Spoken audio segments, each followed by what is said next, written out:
was hearing before Shlomi, where did Shlomi go?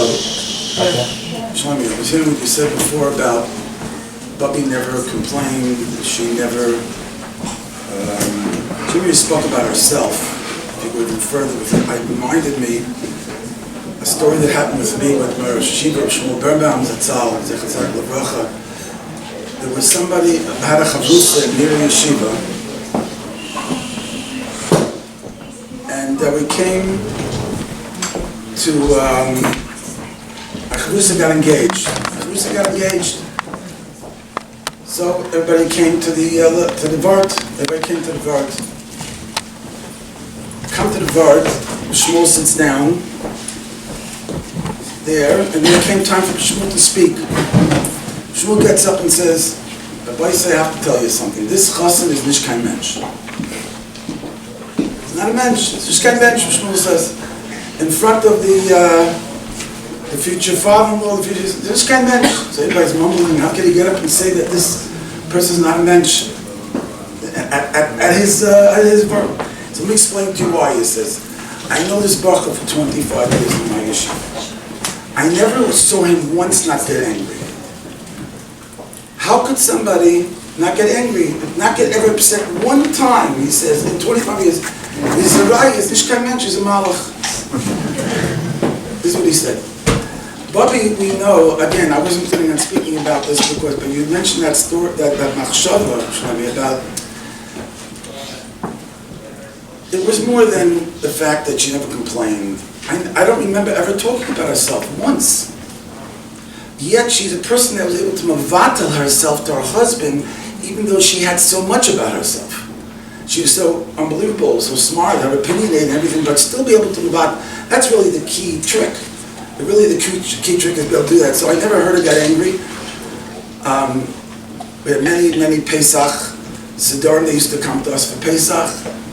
She had what to say on the Seder, but still was able to mavatal herself to Zeder. Never heard her get upset once, and if somebody else got upset, she had this just way of, never getting into the fight, never getting involved. So, like nicht kein Mensch, like the Shmuel said, it's not normal. So I want to second that machshava that you said. I think it's a very important nakuda. In all the years that I know, I haven't seen Bobby for so many years because I was in America, Eretz Yisrael. But that's my original machshava was that point. I wanted to say, I was thinking a little bit about the shloshim, this 30 days. Why 30 days? Why not 25? Why not 35? What's the magic of 30 days? I saw one Mefarish brings down 30 days is like the cycle of the moon. I didn't totally understand what he was trying to say. Like it's also a cycle. I didn't understand really what the Mefarish wanted to say. But I was thinking maybe it has something to do with the fact that 30 days is considered keva. It's considered fixed. We know that by mezuzah on a house, if you rent a house for 30 days, you don't have to put a mezuzah up until you're there. After 30 days, you're not considered aroy, you're not considered temporary anymore. You're considered, it's fixed, it's permanent. Then you get the 30 days. A talis, a bar talis, 30 days. And even by the Akamas Mishkan, they put the Mishkan up. They didn't count Klal Yisrael because the Shekhinah needed to be for 30 days. They didn't count the Mishkan. They didn't count the people in the beginning of Nisan. They count the beginning of Iyar. This same idea. I was thinking that if you speak about a basis, you have a hesped right away. You have the initial feelings that you have, but after 30 days, there's certain fixed permanence that you start to feel. You have time to think about the value of the person on a different level, and that's the value of the shloshim. After 30 days, you have a little bit of time, and you think about it, and now you have a different cook, a different feel a little bit. So, coming from that side, I wanted to say some thoughts a little bit about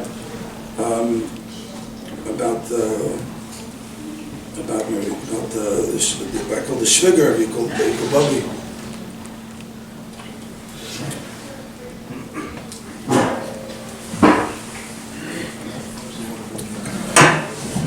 This week's parasha we're talking about Miriam.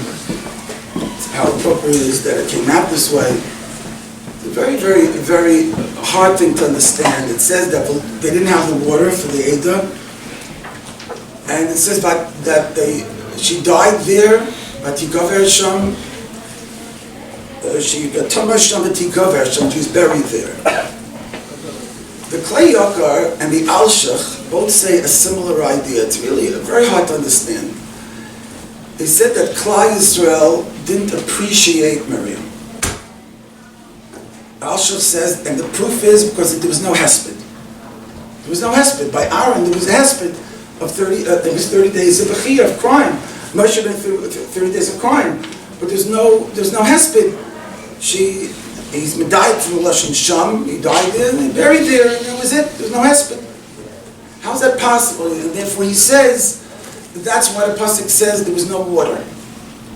To tell you that they didn't appreciate. In other words, it's different than by Aaron. Aaron also, when he was nifter, they lost the anonim, they lost the clouds, the Gemara says, but the pasuk doesn't say it directly out. But here that's why it says it directly out. They didn't appreciate Miriam. They didn't appreciate it. Now the question is, how is that even possible? How is that even possible?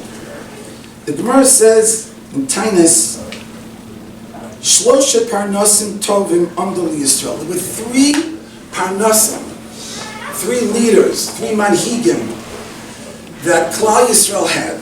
Who were the 3 that Hashem gave? Moshe, Aaron, and Miriam. The Targum Yonason says on a pasuk in Micha, it's the pasuk in Micha that says, Lashon the pasuk is, I took you out of Mitzrayim, and I sent you Moshe, Aaron, and Miriam. That's what the pasuk says in Micha, Perek Vav, Perek Zayin. The Targum Yonason says, I sent you these leaders. Targum Yonason says, what did they do? What did each one of these leaders do? So Targum Yonason says the following. He says, Moshe taught the Torah. Aaron was the Machaper on Klal Yisrael because of the Kohen Gadol. And Miriam was the Eruei L'Neshaya, to teach the ladies. To teach the ladies. And the Mepharshim say, it means to teach them how to live, how to deal with life, how to stand up against these sermon, against problems. This is all the Eruei L'Neshaya, to teach them how to live and how to handle and how to be and how.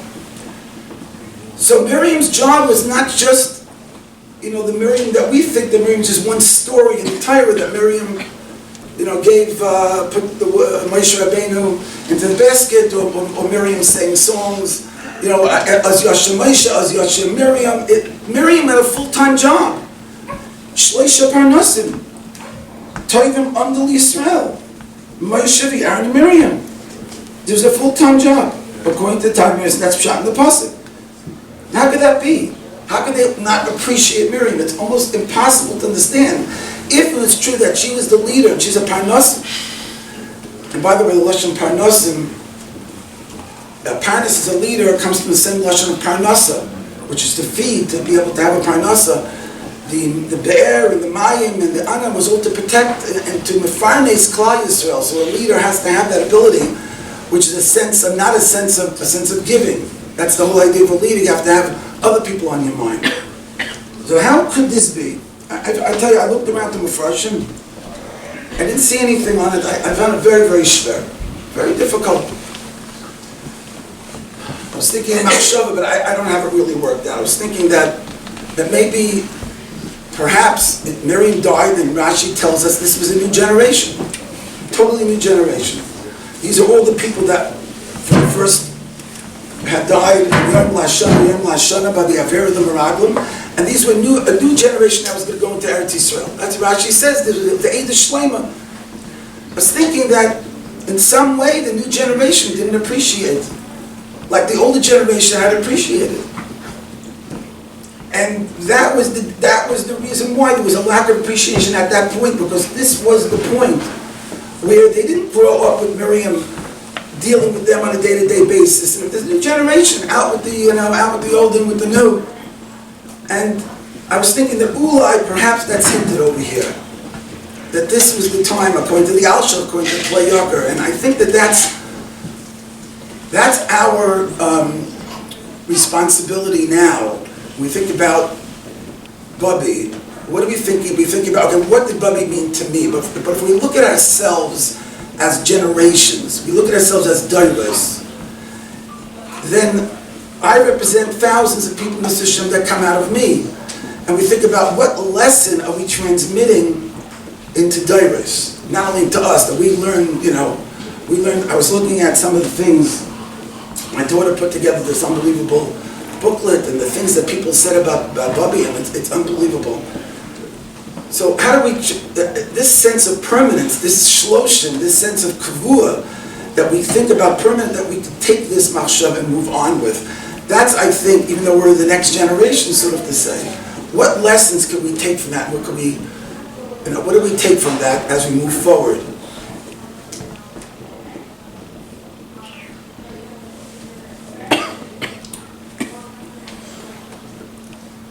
So I was thinking, what was the specialness? I mean, you talk about Bubby, but you talk Bubby and Zayda together. They were a unit, right? So I mean, what was special? What was there were a lot of beautiful things about them, but I would say that, and this is something I think everybody in this room identifies with. Zayda used to have a line. His line was, "I like nice people." That was his line. I like nice. What did he mean by like nice people? I'll tell you what he meant. He liked normal people. That's what he meant. He used the word nice, but he meant normal. I can't begin to tell you how many times I would go with him to his chair, or so I heard some cheer from somebody, and he'd come back and he'd say, "Ich weiß nicht, was redt. Shloshim, shloshim." Because he held it was krum. If a person said something that was not nice or not normal, it really bugged Zayda a lot. And I think it bugged also Bubby. They were Torah in derech eretz. They were Torah and normal. Torah and derech eretz. That was the combination. You look at these pictures, you look at she was on the swing and she went to the shiur and she did this. But normal, but yet Molei Torah. That combination is what I think is what this family is really all about, is what we're trying to make that combination. It's a person can be unbelievable into Torah learning, but doesn't have the other side. Doesn't have the ability to relate to people. They're able to relate to anybody. So that combination of Torah and derech eretz, normal, nice, this is what they were. But they were mevatel themselves to others. Mevatel themselves to others. That was the leadership part. When Zayda got sick, I don't know how many of you came to Montreal, and when everybody flew to Montreal because it was his last time in the shul. There's anybody, and we came there and there was a meeting over there for Zayda. Yes, I was there. You were there? And so Zayda he had gotten sick and he was going to go to Eretz Yisrael. I went into the room to speak to him. He says, "Rachmiel, let me tell you something. Till now, my job was to serve the klal. Now my job is to be a Evet Hashem." That's what he said to me. Meaning, this is what I was doing till now, but that's over now, because I can't do it anymore. Now that's an unbelievable statement, which means till now I was mevatel myself to the Am. Now I'm mevatel myself to this.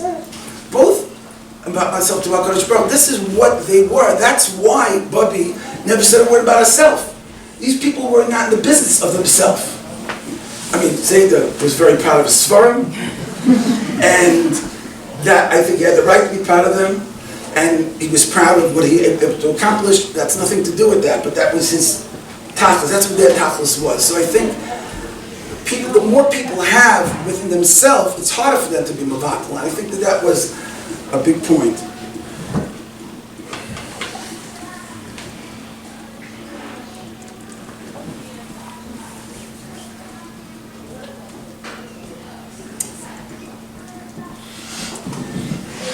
And, the last machshava I like to say is like this. It says that when Miriam was nifta, the water disappeared.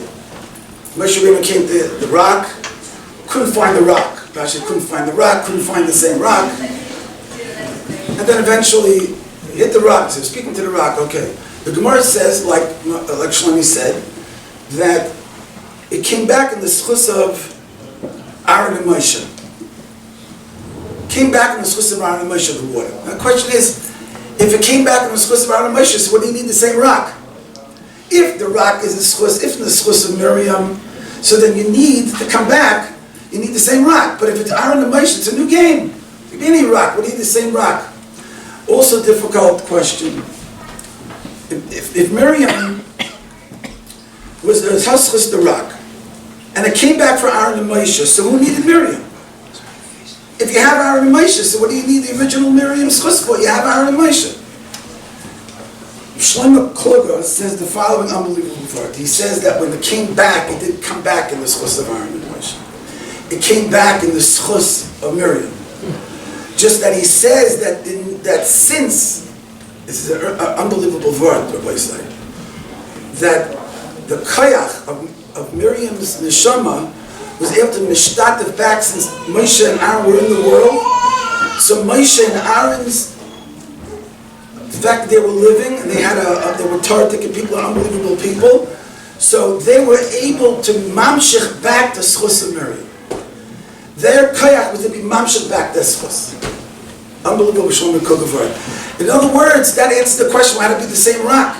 And that answers the question of why it wasn't Aaron and Moshe. It was Miriam, still Miriam's schus. And that's why the Targum Yonasan says later on, by the way, in the Be'er, it says by the Shira, it says it was still the Be'er of Miriam. He said the Be'er of Miriam, when Be'er of Miriam, it's already finished. So, right, so of course, 100% from. So what we see from here is like this. Whatever we do here in this world, if we're doing what we're supposed to be doing, and we have a double value. Number one, whatever we do, our mitzvahs and our Torah and our chesed and just being good people is a schus for the mace. Right? It's a schus for her. But it's the opposite also. Because we can be mamshech, her schus into us, if we're in the game, if we're doing properly. And we can be mamshech that schus, and that can be pshat and schus others. I never understood the idea of schus others till I read the Shlomo Kluger. What does schus others mean? He has schus others, so the answer is that you can still be mamshech that schus if you're still in the game. Who says you get schus others if you're not doing what's proper? But if you're doing what's proper and you're in the kedusha belt, you're doing what's proper and handling yourself in business properly, I think it's to do so you have that schus to connect in, like what Shlomo Kluger says. So in Mela, I just want to say that in the schus of the idea of shloshim being a fixed time, a permanence for the future, that what we do should be a schus for Bubby, and she should be Zaka for us.